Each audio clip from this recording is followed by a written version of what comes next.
Alright, hello friends, welcome to यार्स का YouTube channel. मैं आयुष राठी आपका बहुत बहुत स्वागत करता हूं ट्रिक्स एंड चीट कोड्स के 105th एपिसोड में, और उम्मीद करते हैं कि आपको ये वीडियो पसंद आएगी। तो यहां पर मैंने वापस से दो क्वेश्चन ले लिया आप लोगों के लिए एनटी अभ्यास ऐप से। नीट जेई लेवल का क्वेश्चन है हमारे पास में फिजिक्स का।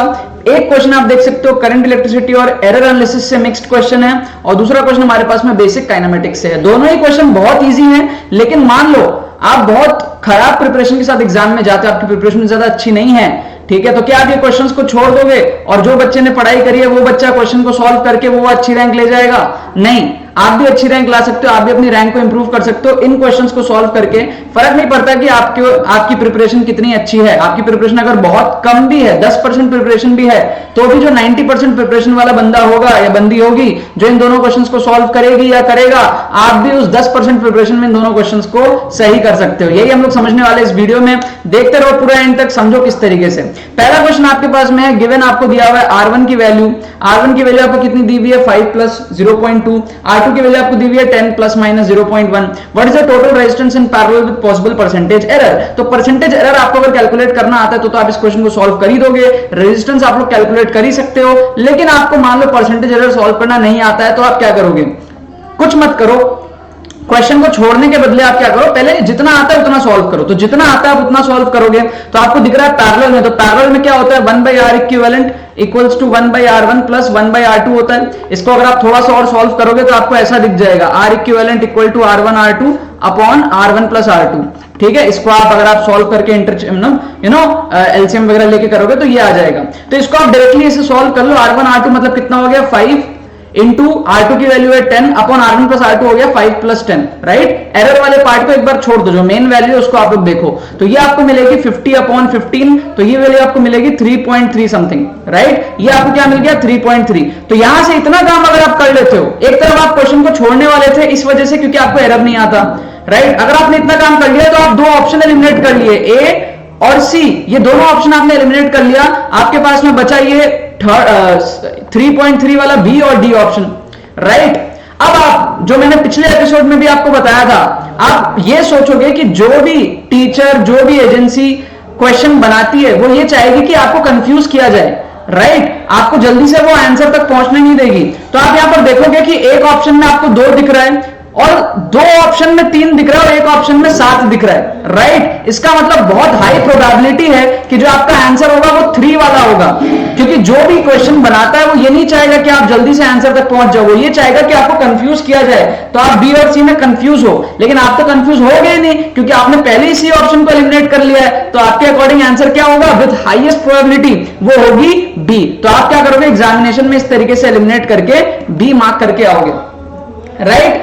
100% गारंटी नहीं है ये सही होने का, लेकिन हाँ 80, 70, 80, 90% सही होने के ये चांसेस हैं। प्रोबेबिलिटी बहुत ज्यादा बढ़ जाती है, ठीक है। और जहां पर आपके पास में +4 -1 का पैटर्न है, जैसे कि जेई मेन और नीट में, वहां पर आपको इस तरीके के इंटेलिजेंट गेसिंग करके ऑप्शंस को एलिमिनेट करके जरूर एक अटेम्प्ट मारना चाहिए। नेक्स्ट हम लोग यहां पर बात करते हैं इस क्वेश्चन का। Ball is release from the top of a tower of height h metre, it takes t seconds to reach the ground, what is the position of the ball in t/3 seconds? ये बहुत important question है। बच्चे क्या करते हैं, इसको solve कर लेते हैं, लेकिन एक जो गलती होती है, ये आपके साथ में कई बार गलती होगी, आपके कोचिंग के टेस्ट में हुई होगी, आप घर में कभी क्वेश्चन सॉल्व कर रहे हो, या फिर कहीं ना कहीं आपने गलतियां करी होगी कि भाई हाइट आपसे पूछा है ग्राउंड से, ठीक है।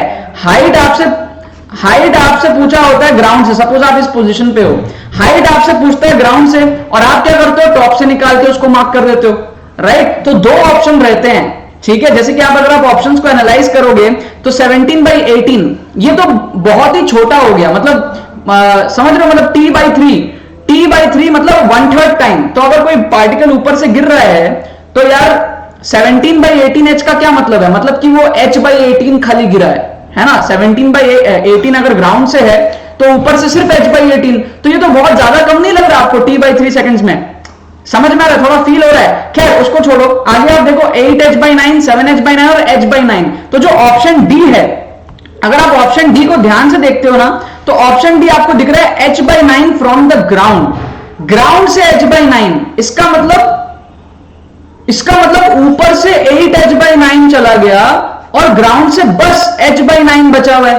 तो ये कुछ ज्यादा नहीं हो गया, t/3 सेकंड पे हमको पोजीशन चाहिए, ठीक है, टोटल टाइम अगर टी लग रहा है, वैसे तो आप इसको आराम से सॉल्व कर ही सकते हो, राइट, कोई दिक्कत नहीं है, बट अगर आपको नहीं आता है, सपोज आप एकदम ही बहुत ही गया गुजरा आपका प्रिपरेशन है, तो आप क्या करोगे, फील करके भी आप मार्क कर सकते हो।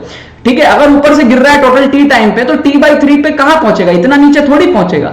ठीक है, कहीं यहां पहुंचेगा, क्योंकि स्टार्टिंग में स्पीड क्या होती है, कम होती है, दूर जाते जाते स्पीड बढ़ती है, नीचे ग्रेविटी है। ठीक है, तो स्टार्टिंग में है ना इधर तक रहेगा, तो ये h/9 फ्रॉम द ग्राउंड, मतलब 8h/9 ऊपर से बहुत ज्यादा हो गया, तो इसको एलिमिनेट कर देंगे, राइट। इस तरीके से ये बहुत कम हो गया, इसको एलिमिनेट कर देंगे। अब आप देखो 8h/9 और 7h/9, ये दोनों में आप कौन सा चूज करोगे। आप एक चीज नोटिस करो, यहां पर h/9 फ्रॉम द ग्राउंड है, तो जरूर जो इंसान क्वेश्चन बनाएगा वो ये सोचेगा ना कि भाई h/9 ग्राउंड से दिए हैं तो ऊपर से भी दे देते हैं, समझ रहे हो, मतलब फील करने का ट्राई करो। h/9 अगर ग्राउंड से तो ऊपर से कितना है, 8h/9। ठीक है, ऊपर से अगर ये h/9 ग्राउंड से है तो ऊपर से 8h/9 है, तो वो आपको कंफ्यूज करने का ट्राई करता है, ताकि आप गलती से क्या करो, डी ऑप्शन मार्क कर दो। लेकिन एक्चुअल में जो h/9 है वो ऊपर से है और नीचे से 8h/9 है, तो एक्चुअल करेक्ट आंसर आपका बी हो जाएगा। ये चीज आप सोच के गेस मार सकते हो।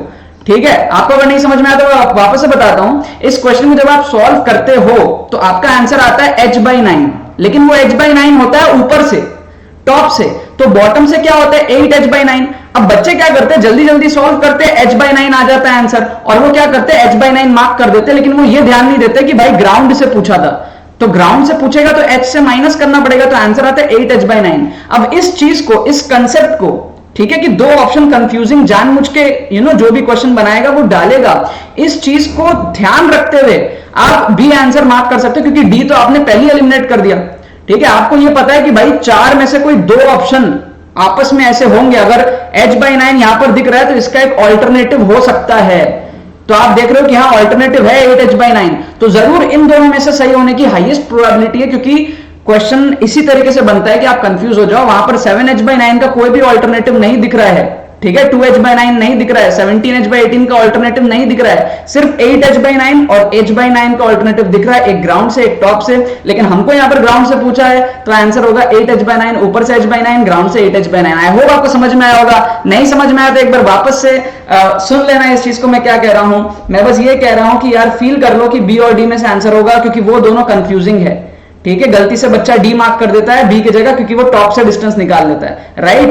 तो वो आपस में सेम ऑप्शंस जैसे लगते हैं, बस उसमें फर्क होता है ग्राउंड से ले रहे हो आप या फिर टॉप से ले रहे हो। ये दोनों क्वेश्चंस बहुत ही आसान थे, इसको आप नॉर्मल तरीके से भी सॉल्व कर सकते हो, बट मैं उन स्टूडेंट्स के लिए वीडियो बनाया हूं जिनकी प्रिपरेशन फिजिक्स की बहुत खराब है और वो भी चाहते हैं कि भाई मार्क्स थोड़ा सा बूस्टअप हो या फिर एक रेस्पेक्टेबल स्कोर आए, ठीक है, बोलने लायक स्कोर आए, तो आप ये सारे थोड़े बहुत जुगाड़ करके अपना मार्क्स को बढ़ा सकते हो। ठीक है, 20-25 मार्क्स लाने से बढ़िया आप इसको 45-50 तक ले जा सकते हो, तो एक डिसेंट स्कोर होगा और एक प्रोबेबिलिटी बढ़ेगी आपकी एनआईटी जाने के लिए। ठीक है ना, थैंक यू सो मच इस वीडियो को देखने के लिए। आई होप आपको वीडियो पसंद आया। इस वीडियो को लाइक करना मत भूलना और शेयर करना मत भूलना फ्रेंड्स के साथ, ताकि वो भी इस प्लेटफॉर्म का मजा उठा सके। बाकी तो बहुत बहुत धन्यवाद वीडियो को देखने के लिए, बने रहिए यार।